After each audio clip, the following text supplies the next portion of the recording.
মুরব্বি মুরব্বি। জি হ্যাঁ, শাকিব খানের এই ডায়লগেই পুরো হল স্টেডিয়ামে পরিণত হয়েছিল।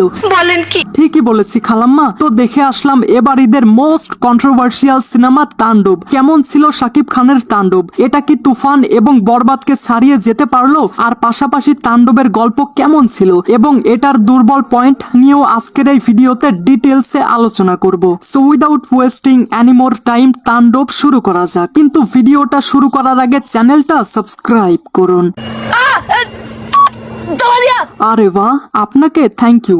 ওয়েল, যদি প্রথমে বলি তাণ্ডবের স্টোরি প্লটের কথা, তাহলে আমি এখানে কোনো ধরনের স্পয়লার দেব না। তবে এতটুকু বলতে পারি, তাণ্ডবের স্টোরি প্লট সত্যিই অনেক ইউনিক এবং অনেক ডিফারেন্ট, আর পাশাপাশি এটা আনপ্রেডিক্টেবল। তবে হ্যাঁ, আপনি যদি বাংলা সিনেমা দেখে অভ্যস্ত থাকেন, তাহলে সিনেমাটি দেখার সময় আপনি অনেক কিছুই আন্দাজ করবেন, কিন্তু হঠাৎ করেই এমন একটা টুইস্ট আসবে যেটা আপনাকে পুরোই চমকে দেবে। অর্থাৎ আপনি ভাববেন একরকম আর হবে আরেক রকম। তবে এটা শিওর, সিনেমার কোনো জায়গাতে আপনার বোর হওয়ার একটুও সুযোগ নেই। সিনেমাটি অনেক ফাস্ট ফরওয়ার্ড। তাণ্ডব সিনেমাটি যখন শুরু হয় তার কয়েক মিনিটের মধ্যেই থ্রিলিং এবং সাসপেন্সের সঙ্গে স্টোরি এগিয়ে যেতে শুরু করে। সত্যি বলতে সিনেমার ওয়ে অফ স্টোরি টেলিং অনেক ইংগেজিং, খুব ভালো। এবার কথা বলবো তাণ্ডবের স্ক্রিন প্লে এবং কাস্টিং নিয়ে। দেখুন, তাণ্ডব সিনেমার স্ক্রিন প্লে সত্যিই অনেক দুর্দান্ত, যেখানে কয়েকটা one take shot, hand to hand fighting আর মারাত্মক কিছু ক্যামেরা অ্যাঙ্গেলের কাজ রয়েছে।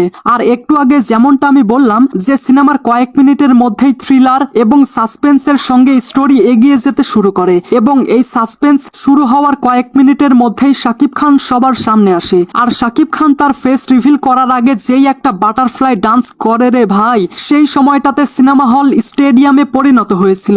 ভাই, এত পরিমাণ ক্রাউড, কি বলবো।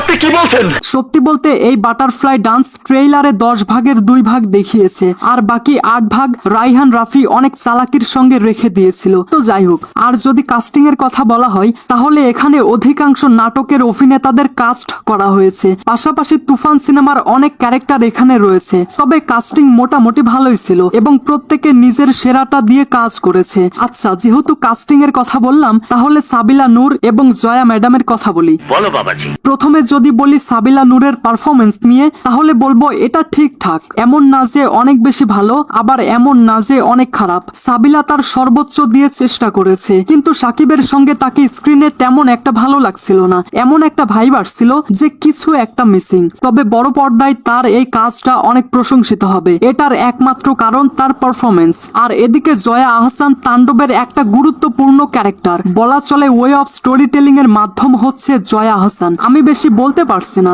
বেশি বললে স্পয়লার হয়ে যাবে। সঠিক বলেছেন, আপনার বুদ্ধি ভালো। এবার কথা বলবো সং এবং ব্যাকগ্রাউন্ড মিউজিক নিয়ে। আচ্ছা, প্রথমেই বলি এই সিনেমার গান নিয়ে। সিনেমা মুক্তির আগে এটার টাইটেল ট্র্যাক এবং একটা ফোক রোমান্টিক সং রিলিজ করা হয়, কিন্তু আপনারা কি জানেন যেই টাইটেল ট্র্যাক রিলিজ করা হয়েছে, এটা ছাড়াও সিনেমায় সেম ভাইবের আরো একটা ট্র্যাক রয়েছে। কি সর্বনাশ! জানি না সেটা একই ট্র্যাক নাকি ডিফারেন্ট, তবে আমার মনে হয়েছে এটা একটা ডিফারেন্ট ট্র্যাক। এছাড়াও সিনেমায় একটা রোমান্টিক এবং স্যাড সং রয়েছে। বেসিক্যালি রোমান্টিক গানের কথাগুলোই স্যাড ওয়েতে গাওয়া হয়েছে। তবে এটা তো শিওর, গানটি যখন রিলিজ পাবে তখন এটা অনেক প্রশংসিত হবে, কেননা মিউজিকের সঙ্গে সঙ্গে গানের কথাগুলো ভীষণ সুন্দর। আচ্ছা, যেহেতু মিউজিকের প্রসঙ্গ উঠলো, তাহলে বলে দেই সিনেমায় কিছু সিচুয়েশনাল ব্যাকগ্রাউন্ড মিউজিক রয়েছে। সত্যি বলছি, সেটা আপনাকে পাগল বানিয়ে দেবে। ভাই, ব্যাকগ্রাউন্ড মিউজিকের স্কোর এত ভালো। হ্যাঁ ভাই, ঠিক আছে। এবার কথা বলবো সিনেমার দুর্বল পয়েন্ট নিয়ে। প্রত্যেকটা জিনিসেরই দুর্বল বা উইক পয়েন্ট থাকে, তাণ্ডবও সেটার ব্যতিক্রম না। সাকিবিয়ান ভাইয়েরা, দয়া করে আমার কথাগুলো খারাপ ভাবে নেবেন না, আমি নিজেও একজন সাকিবিয়ান। যাই হোক, এই সিনেমায় দুর্বল পয়েন্ট যেটা আমার মনে হয়েছে, সেটা হলো এটার কয়েকটা ইললজিক্যাল অ্যাকশন সিন। যেমন লিটারালি একটা দৃশ্যে সাকিব খান একজন পুলিশ অফিসারকে অনেকগুলো গুলি করে, যেটা স্পষ্ট দেখা যায়, কিন্তু সেই পুলিশের গায়ে মাত্র একটা গুলি লাগে। তবে আমরা কিন্তু স্পষ্ট দেখতে পাই সাকিব খান তার সামনে থেকে কয়েকটা গুলি করে, বাট রক্ত এক জায়গায় জায়গা থেকে বের হয়। এটাকে বলা যায় এডিটিং মিস্টেক। আর মিস্টেকের মধ্যে বলতে গেলে কাস্টিং এও কিছুটা মিস্টেক দেখা গেছে। এই যেমন ধরুন সিনেমায় শাকিব খান, জয়া আহসান এবং শিবা শানু ছাড়া প্রায় প্রত্যেকেই নাটকের অভিনেতা। আর কোথাও না কোথাও মন থেকে সেই জিনিসটা মেনে নেওয়া হচ্ছিল না আমার। आधार card बनाऊंगे।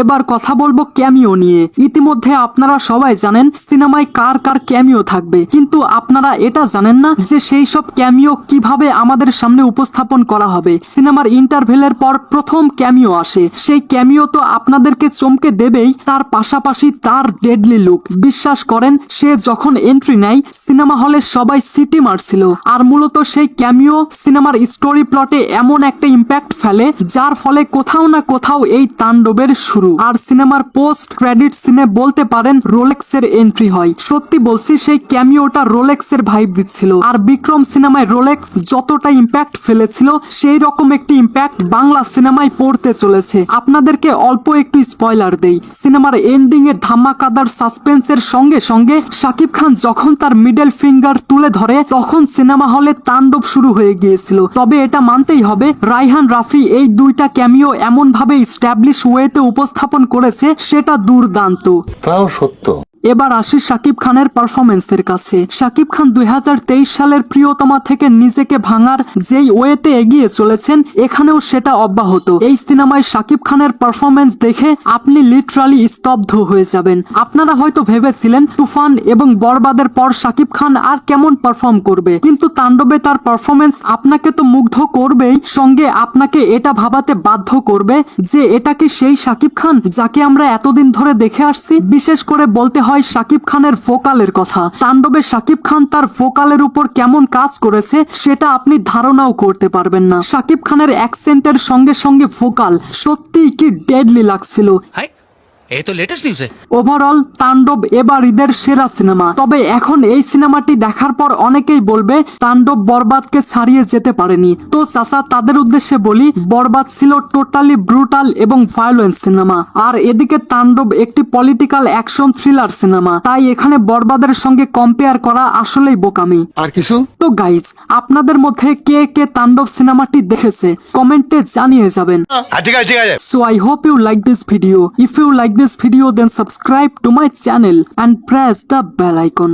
Thanks for watching, guys.